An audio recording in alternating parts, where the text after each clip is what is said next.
जिन लोगों पर कर्ज बहुत चढ़ा है, होता है ना जीवन में कर्ज हो ही जाता है कभी ना कभी महाराज, कभी होता है बहुत पैसा है, कभी ऊपर नीचे हो जाता है। तो जिन व्यक्तियों के भी जीवन में बहुत ज्यादा कर्ज है, कर्ज ले लिया, आप कर्ज चुका नहीं पा रहे, तो उन्हें क्या करना चाहिए? ऐसे व्यक्तियों को जिन पर कर्ज है वो मंगलवार को, कौन से वार को? मंगलवार को शिव मंदिर में जाएं। शिव मंदिर में जाकर शिव जी पर मसूर की दाल, कौन सी? मसूर की दाल ले जाएं और 108 बार एक एक मसूर का दाला शिव जी पर चढ़ाते जाएं और ओम ऋण मुक्तेश्वर महादेवाय नमः, ओम ऋण मुक्तेश्वर महादेवाय नमः। यदि ये नहीं आ पाता, मान लीजिए कठिन है, नहीं आ पा रहा, तो ओम नमः शिवाय मंत्र का जप करें। अच्छा, एक चीज और, जब भी हम शिव मंदिर में जाते हैं तो हमें क्या करना चाहिए? हम ओम नमः शिवाय बोलते हैं, लेकिन स्त्रियों को ओम नमः शिवाय नहीं बोलना चाहिए। ओम नहीं लगाओगी आगे से, ठीक है? आप क्या बोलेंगी? नमः शिवाय, ओम बाद में, पहले नमः शिवाय फिर ओम। जब आप शुरू करेंगी नमः शिवाय ओम नमः शिवाय ओम नमः शिवाय, अपने आप ओम नमः शिवाय हो जाएगा, लेकिन ओम आगे नहीं लगाना, पीछे लगाना है। नमः शिवाय ओम, ऐसे आरंभ करना। और भाई लोग जो हैं, आप सब लोगों को ओम नमः शिवाय ही बोलना है। और एक बात और, यदि पतिदेव के साथ गई हो और अगर ओम नमः शिवाय बोल रही हो तो भी कोई बात नहीं, लेकिन अकेली गई तो वहां पर नमः शिवाय ओम ये बोलना है। तो ऋण मुक्त के लिए समझ में आ गया? मंगलवार के दिन महादेव के मंदिर में जाकर मसूर की दाल से ओम ऋण मुक्तेश्वराय महादेवाय नमः या फिर नमः शिवाय ओम ओम नमः शिवाय मंत्र का जप करते हुए 108 बार आपको वो मसूर की दाल वहां पर चढ़ानी। ठाकुर जी ने चाहा और भोलेनाथ की कृपा होगी और आपका ऋण देखते देखते देखते देखते कब आप ऋण मुक्त हो जाएंगे महाराज, पता भी नहीं चलेगा। तो इस प्रकार से ठाकुर जी की शरण में जाएंगे तो वो आपकी दुखों से, विपत्तियों से रक्षा अवश्य करेंगे, जैसे ब्रजवासियन की करी थी महाराज। इसके बाद लीला आती है, कौन सी लीला? एक कालिया मर्दन की लीला, जिसमें भगवान ने कालिया नाग को नाथ लिया था। कालिया नाग जो यमुना जी में जाकर यमुना जी के जल को दूषित कर दिया। कन्हैया गए, गेंद का खेल का बहाना लेकर यमुना जी में कूदे, वहां जाकर कालिया से युद्ध किया और जब कालिया शरणागति में आ गया तो कालिया को कहा कि आप ये यमुना जी छोड़ दीजिए और जाकर रमणीक द्वीप में वास करें महाराज। कालिया मर्दन की लीला कहते, कालिया 100 फन वाला नाग था जिसके मुंह में विष था, लेकिन महाराज हम मनुष्य तो कालिया से भी ज्यादा भयंकर हैं। हमारे तो रोम रोम में विष है महाराज, 10 इंद्रियों में विष है। किस बात का विष? विषय वासना का विष, क्रोध का विष, काम का विष, ईर्ष्या का विष, निंदा का विष। तो क्या करना चाहिए? जब भी जीवन में ये विष हमारे हृदय में, संतजन कहते हैं कि हमारे हृदय में जो ठाकुर जी की भक्ति है वो यमुना जी का रूप है महाराज।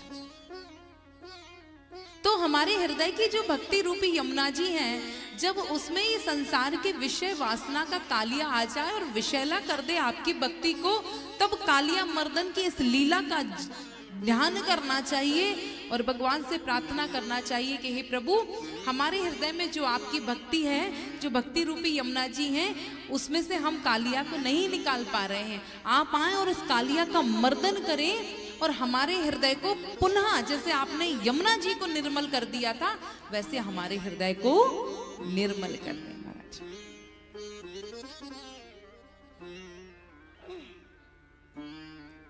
आगे लीलाओं में दो लीलाएं बड़ी महत्वपूर्ण हैं। एक चीर हरण की लीला और एक रास की लीला। कुछ लोग कहते हैं अरे भैया ये कैसे भगवान माखन चुराए, गोपियों के वस्त्र चुराए। तो किसी संत ने कहा माखन चुराता है, वस्त्र चुराता है, लेकिन अपने प्रेमियों के, अपने भक्तों के संकट भी तो चुरा लेता है।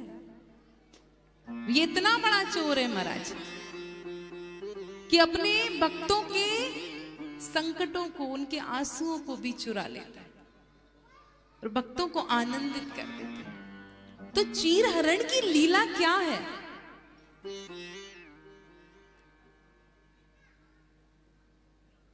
सुना तो सबने होगा, देखा भी होगा। अभी लॉकडाउन में तो महाराज रामायण, महाभारत, कृष्णा सब तो बड़ा अच्छा लगा मुझे कि हम लोग तो कथा सुनते रहते हैं, लेकिन हमारे जो घर में बच्चे हैं, अब क्योंकि लॉकडाउन में बाहर जा नहीं सकते थे, तो अधिकतर बच्चों ने घर में बैठकर रामायण देखी, श्री कृष्ण की लीला देखी, महाभारत देखी। अधिकतर, कुछ होंगे जिन्होंने नहीं देखी, जो मोबाइल से बाहर ही नहीं निकले होंगे, लेकिन अधिकतर बच्चों ने देखी होगी।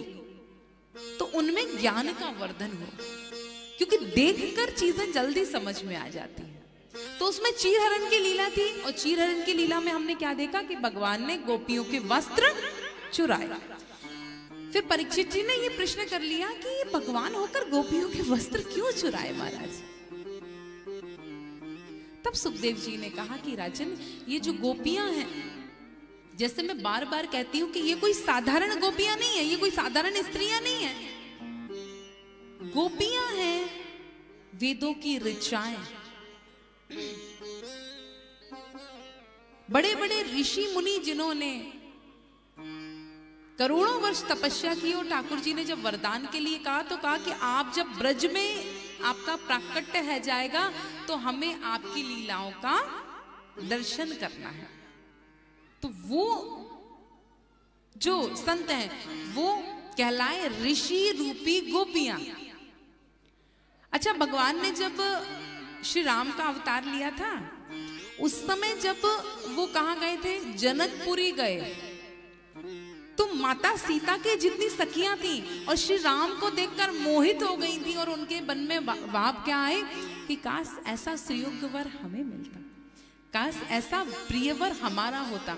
तो भगवान ने सबकी इच्छाओं को सुन लिया और कहा कि अभी तो मैं मर्यादित रूप में हूं, एक विवाह करूंगा, लेकिन जब द्वापर में आऊंगा रास रचाने, तो तुम सब मेरी सखियां, मेरी गोपियां बनकर मेरे साथ रास करके आनंदित होगी। और अभी भी बात पूरी नहीं हुई महाराज। भगवान ने लिया मत्स्य अवतार, तो मत्स्य कन्याएं जितनी थी जो मत्स्य अवतार पे मोहित हुई महाराज, वो सारी भी जो इतनी मत्स्य कन्याएं थी वो सारी भी गोपियां कोई 150 थी क्या महाराज? लाखों थी, लाखों, हजारों भी नहीं, लाखों। तो वो सारी मत्स्य कन्याएं भी गोपियां बनकर आई। अभी भी नहीं, अभी भी पूरी नहीं हुई।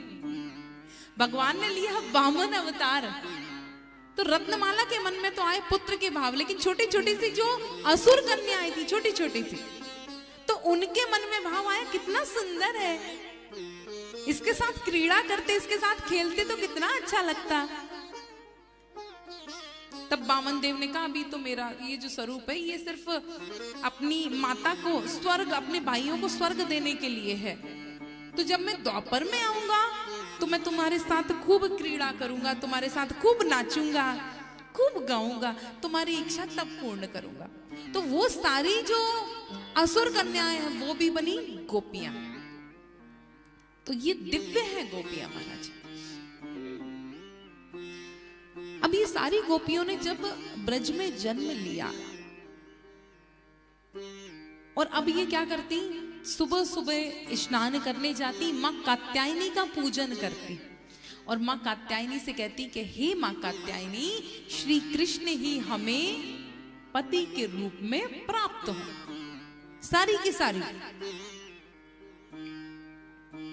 और श्री कृष्ण से मन ही मन ये विचार करती, मन ही मन ये कामना करती कि हे कृष्ण, ये संसार की वासना हमें घेर रही है।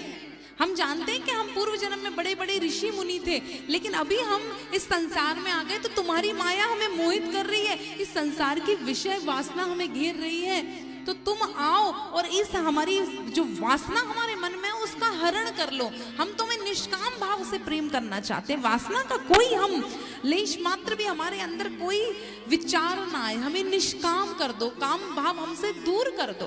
ये गोपियां प्रार्थना करती थी। तो महाराज कन्हैया लाल जी आए अपने सखाओं के साथ, गोपियां स्नान कर रही थी सुबह सुबह प्रातः काल। यमुना जी में वस्त्र रखे थे तट पर, लाल जी आए सारे वस्त्र लेकर और कदम के पेड़ पर जाकर बैठ गए। अच्छा, उस समय ये जो लीला हो रही थी चीर हरण की लीला, इसे यदि कोई ये कहे कि ये काम वासना की लीला है महाराज, तो तुरंत रोक देना। एक चीज और कहूंगी कि जीवन में कभी गलत होते नहीं देखना चाहिए, और गलत अगर कोई कर रहा है तो उसे टोकना जरूर चाहिए, एक बार, बार बार नहीं, सिर्फ एक बार, क्योंकि वो हमारा कर्म है। यदि हमारा कर्म हम कर लेते हैं और उसके बाद भी वो गलत करता है तो वो उसका कर्म है, तो गलत होते नहीं देखना चाहिए। ये भीष्म पितामह जी ने भी कहा था कि कभी अपने आंखों के सामने अन्याय होते मत देखो, गलत होते नहीं देखो, है ना। तो यहां पर लाल जी की यदि कोई बुराई करे कि अरे वो तो चीर चुराते थे और गोपियों के वस्त्र, तो गोपियों के वस्त्र किस आयु में चुराए भगवान ने, तो पता है किसी को?